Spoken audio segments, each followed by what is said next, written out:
जय तुलसी माता, जय श्री हरि विष्णु, जय माता लक्ष्मी जी। दोस्तों, आपको और आपके पूरे परिवार को तुलसी विवाह की हार्दिक शुभकामनाएं।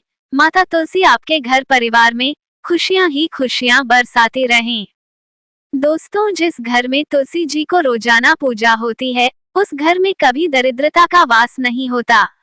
माना जाता है कि जो साधक देवउठनी एकादशी के विशेष मौके पर जो तुलसी माता और भगवान विष्णु के स्वरूप शालिग्राम जी का विवाह करवाता है, उसके परिवार में सुख समृद्धि हमेशा बनी रहती है।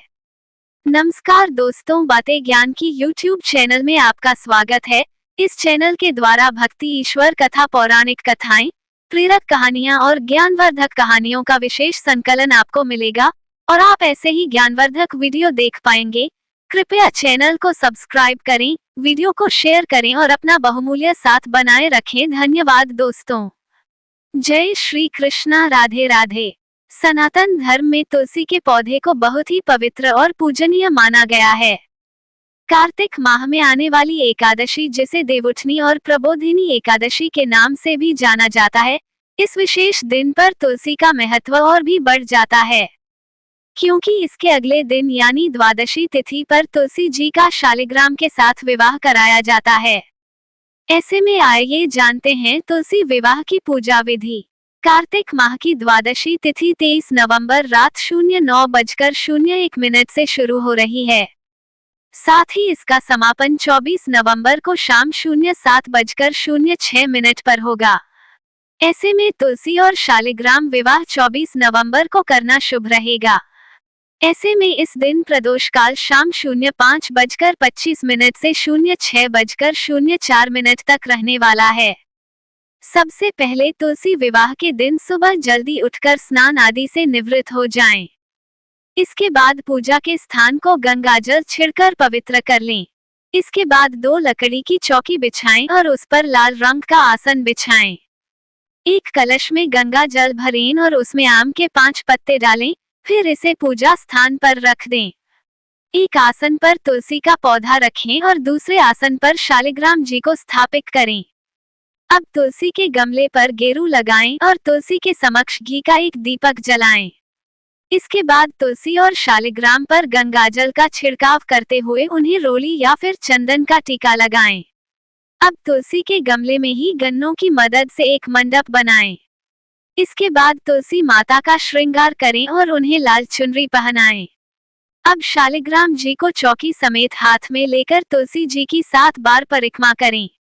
अंत में आरती करें और तुलसी माता से परिवार की सुख समृद्धि के लिए कामना करें। इसका बाद सभी लोगों में प्रसाद बांटे। कार्तिक मास के शुक्ल पक्ष की एकादशी पर भगवान विष्णु के शालिग्राम रूप और माता तुलसी का विवाह किया जाता है। तुलसी पौधा पूर्व जन्म में एक लड़की थी, जिसका नाम वृंदा था। राक्षस कुल में जन्मी यह बच्ची बचपन से ही भगवान विष्णु की भक्त थी। जब वो बड़ी हुई तो उनका विवाह राक्षस कुल में ही दानवराज जलंधर से संपन्न हुआ। राक्षस जलंधर समुद्र से उत्पन्न हुआ था। वृंदा बड़ी ही पतिव्रता स्त्री थी, सदा अपने पति की सेवा किया करती थी।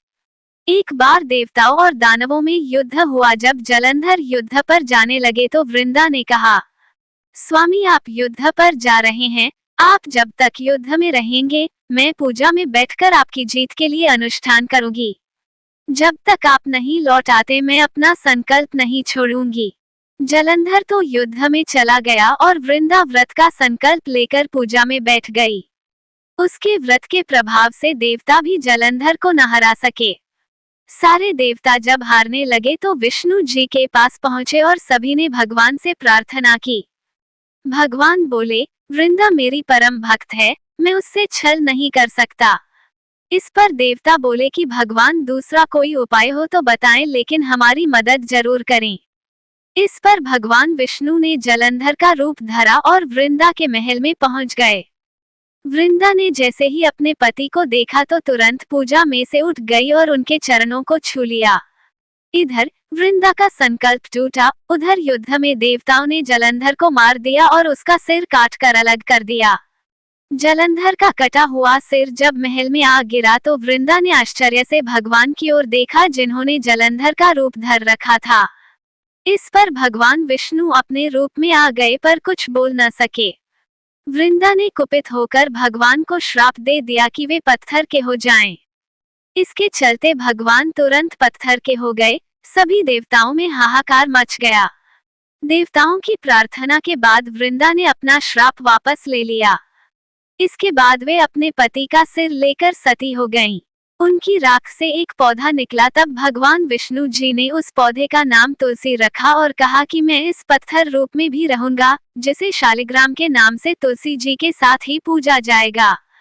इतना ही नहीं, उन्होंने कहा कि किसी भी शुभ कार्य में बिना तुलसी जी के भोग के पहले कुछ भी स्वीकार नहीं करूंगा। तभी से ही तुलसी जी की पूजा होने लगी। कार्तिक मास में तुलसी जी का विवाह शालिग्राम जी के साथ किया जाता है। साथ ही देव उठावनी एकादशी के दिन इसे तुलसी विवाह के रूप में मनाया जाता है।